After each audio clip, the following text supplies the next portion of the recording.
Hello everyone, I am Kanika.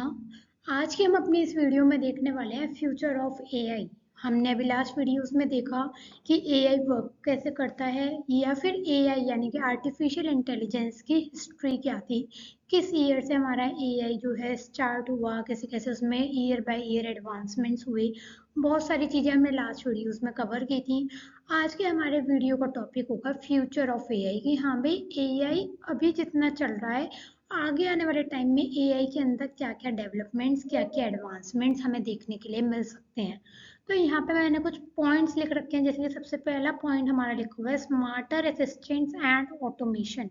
Means AI की मदद से ऑटोमेशन आज के टाइम में भी हुआ है। स्मार्टर असिस्टेंट्स जिसकी हम बात करते हैं वो भी आज के टाइम में है, लेकिन आगे आने वाले टाइम में और कितना स्मार्टर असिस्टेंट हमें देखने के लिए मिल सकता है।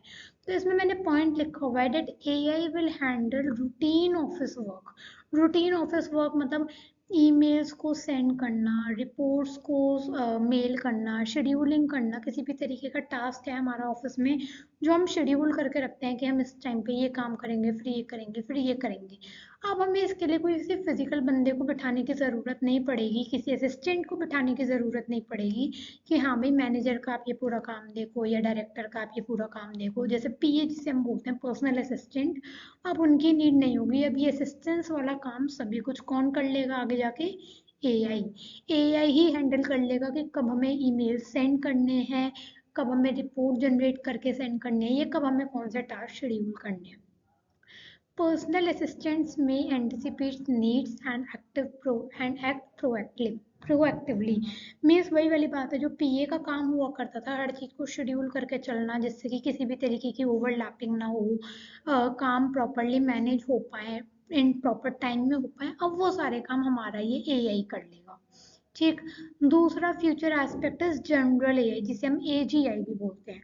आज के टाइम में क्या है, अगर मैं आज के एआई की बात करती हूँ तो ये थोड़ा नैरो है मीन्स एक टास्क स्पेसिफिक है। मीन्स हम जो क्लीनिंग वगैरह के लिए, हाउस क्लीनिंग वगैरह के लिए रोबोट्स ला रहे हैं लेट से, वो क्या है, वो एक स्पेसिफिक टास्क के लिए हमने एआई बना दिया। एआई रोबोट, एआई आपका रोबोट, हाँ हम कह सकते हैं। लेकिन उसका एक टास्क हमने स्पेसिफिक कर दिया कि आप बस क्लीनिंग करोगे, आप बस डस्टिंग करोगे, या कोई आया है तो आप बस मॉनिटरिंग करोगे गेट पर, या कुछ इस तरीके से। टास्क स्पेसिफिक एआई है अभी आज के टाइम में।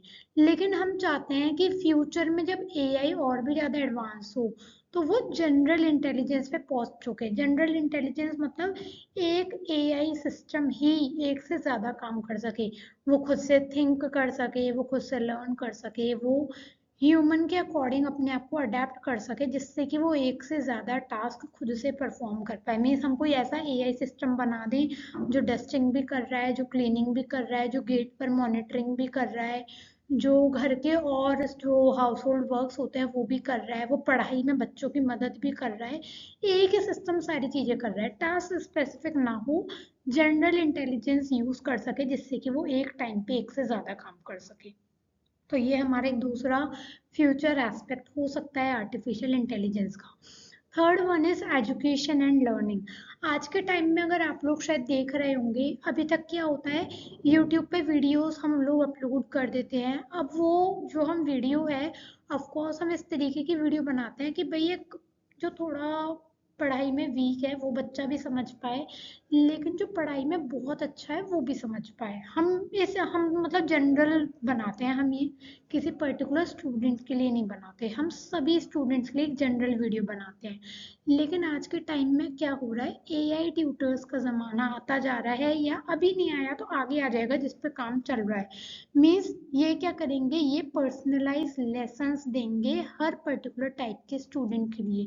मीन्स अगर कोई स्टूडेंट वीक है, किसी को लाइक हिंदी इंग्लिश में दिक्कत नहीं है लेकिन मैथ्स में दिक्कत आ रही है, फिजिक्स में दिक्कत आ रही है, तो उसके लिए एक स्पेशल एआई ट्यूटर होगा जो उसकी वीकनेस है उन पर काम करेगा, उसके लिए स्पेशलाइज्ड वीडियोस या लेसन्स क्रिएट करेगा, सो डेट जिस पर्टिकुलर सब्जेक्ट में वो वीक है उसमें वो अपने आप को स्ट्रॉन्ग कर पाए। ठीक है। Curriculum design dynamically to match learner needs, means learner की जो जो नीड है भाई, अगर उसने कहा मैं इस सब्जेक्ट में पर्टिकुलर में अच्छा हूँ लेकिन मैं इस सब्जेक्ट में वीक हूँ, तो वो क्या करेगा, उस पर्टिकुलर सब्जेक्ट को स्ट्रॉन्ग बनाने के लिए उसका एक अलग से करिकुलम डिजाइन करके देगा कि हाँ भाई आप इस तरीके से चलो, तो आपका ये वाला पर्टिकुलर सब्जेक्ट का पार्ट या ये वाला पर्टिकुलर सब्जेक्ट आपका स्ट्रॉन्ग हो जाएगा। तो इस तरीके से हमारा एआई जो है एजुकेशन एंड लर्निंग में हेल्प करने वाला है। Next one is AI in health care. आज के टाइम में हम देख रहे हैं कि हाँ हम एक्सरेज वगैरह की मदद से जो है डिसीजेस को आइडेंटिफाई कर पा रहे हैं, लेकिन उसमें फिर भी क्या दिक्कत आ रही है, हम क्या अभी तक क्या होता है कि भाई हम कहते हैं अभी आपकी रिपोर्ट हुई है, अभी आपने एमआरआई या एक्सरे कराया है, शाम तक या और 3-4 घंटे बाद आपको रिपोर्ट मिल जाएगी। अब हम चाहते हैं कि भाई वो उस रिपोर्ट के बेसिस पे, भाई वो डिटेक्ट तो करके दे रहा है ठीक है डिसीज इन सब की मदद से, लेकिन हम चाहते हैं वो प्रॉपर पर्सनलाइज्ड ट्रीटमेंट प्लान भी प्रोवाइड कर दे कि हाँ भाई आपकी डिसीज यहाँ तक की है, इस लेवल तक की है, अगर आप ये ट्रीटमेंट लेंगे प्रॉपरली तो आपको इतनी राहत मिल जाएगी, आपकी डिसीज जो है वो कम हो जाएगी। तो इससे क्या होगा, इससे जो हमारे डॉक्टर्स हैं प्रैक्टिशनर्स हैं उनको काफ़ी हेल्प मिल जाएगी। ठीक है, ये हो गया हमारा next future aspect. Next one is ethical and societal impact. Ethical and societal impact का मतलब होता है, अभी क्या हो रहा है, जॉब ऑटोमेशन और न्यू जॉब क्रिएशन का चल रहा है। ऐसा कहा जा रहा है कि अगर एआई ऐसे ही एडवांस होता चला गया तो क्या होगा, जो एम्प्लॉयमेंट है वो हमारा खत्म होता चला जाएगा, जो लोगों को जॉब अपॉर्चुनिटीज मिलती हैं वो कम होती चली जाएंगी। ठीक है, लेकिन फिर भी क्या प्रॉब्लम है, कहीं ना कहीं बायसिंग की प्रॉब्लम आ रही है, फेयरनेस की प्रॉब्लम आ रही है, जो ट्रांसपेरेंसी होती है उसकी दिक्कत आ रही है। तो अगर हम एआई को ये काम दे दें कि हाँ भाई ये बायसनेस की दिक्कत, फेयरनेस की दिक्कत या जो ट्रांसपेरेंसी नहीं हो पाती सेंडर रिसीवर के बीच में, आप इन चीज पे मेन काम करना शुरू करो, तो उससे क्या होगा कि जो जॉब देने वाला है और जो जॉब लेने वाला है उनके बीच में ट्रांसपेरेंसी बढ़ेगी, फेयरनेस बढ़ेगा, बायसनेस नहीं आएगी। तो इस चीज में हमारा एआई जो है इन फ्यूचर काम कर सकता है। Next one is human AI collaboration, इसे हम लास्ट एक फ्यूचर एस्पेक्ट भी बोल सकते हैं आर्टिफिशियल इंटेलिजेंस का। देखो, हम क्या चाहते हैं, हम चाहते हैं कि हमारा जो एआई है वो ह्यूमन के इंटेलिजेंस की तरह ही बिल्कुल काम करे, लेकिन ऐसा भी ना हो कि वो बिल्कुल ह्यूमन को रिप्लेस कर दे। अगेन, भले ही हम कितना ही एडवांसमेंट चाह रहे हैं, लेकिन क्या मुझे एक बात बताओ, क्या जो एम्पैथी, जो स्ट्रैटेजी, ये मतलब जो बेसिकली इन चीज़ों जो इमोशंस वाली चीज़ें, क्या वो अब तक आ पाई है किसी रोबोट में, किसी एआई रोबोट में, किसी एआई के एप्लीकेशन में, सिस्टम में? नहीं, अभी तक इमोशंस वाली चीज़ नहीं आ पाई है। हम कोई फैसला ले रहे होते हैं लेकिन हमारे आगे कोई इस तरीके का इमोशन या इस तरीके की सिचुएशन आती है तो हम एंड मोमेंट पे अपना डिसीजन जो है वो चेंज कर देते हैं, लेकिन एआई ये काम नहीं करता। अगर एआई को हमने एक बार उसके एक्सपीरियंस के अकॉर्डिंग हमने उसे ये चीज़ लर्न करा दी कि हाँ भाई ऐसा होने पे तुम्हें ये ही डिसीजन लेना है, तो वो वही लेगा।